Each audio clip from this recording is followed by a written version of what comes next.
He was born the morning of June 22nd, 2006. I wasn't ready.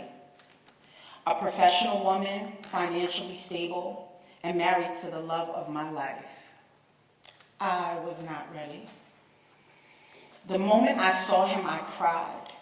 He was beyond beautiful, angelic even. Big, bright-eyed, with black curly hair, just like I wanted. But I still was not ready. And I absolutely was not ready for the journey that ensued almost immediately after his birth. He was wheeled out by the nurse in his portable hospital crib for a routine eye and ear exam. He returned a few hours later. A team of doctors surrounded the bed and informed me that he had a cataract over his right eye. Huh? Are you sure?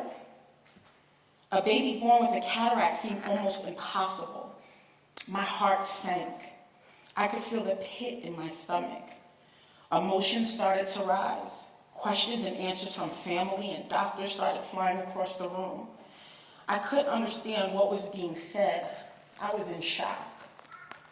All I heard after that was, "Ma'am, you need to make an appointment at Wilmer Eye Institute at Johns Hopkins for your son to be seen immediately after you are discharged." They left. I cried. I wept. How did this happen to my beautiful baby?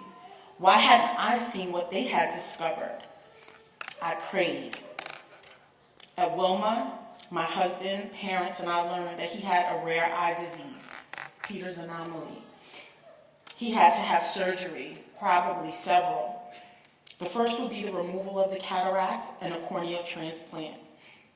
I was devastated. I had postpartum.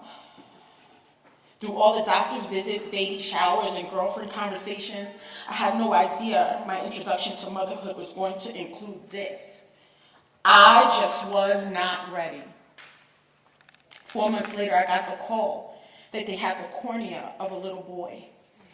Their belief was that the surgery would go well, but there was always the possibility of transplant rejection, and or he still would not have sight in his right eye.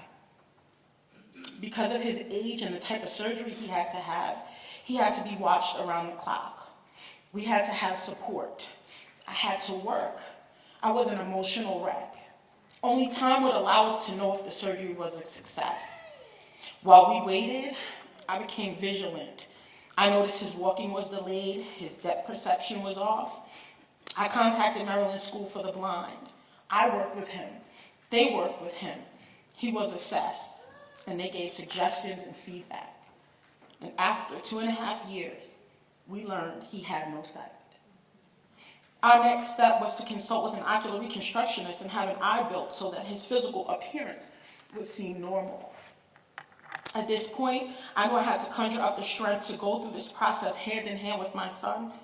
I had to decide how I would esteem him, how to help him respond to kids if and when they noticed that something was different about him, how to help him see himself as handsome and whole, how to advocate for himself in school or other activities became challenging because of his blind side, and how I would never let him believe that he couldn't do any and everything that he would want to pursue.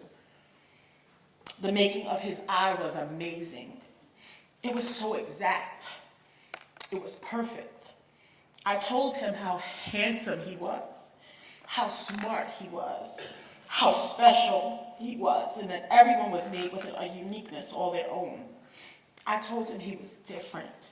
I explained to him that God had gifted him with a vision beyond sight.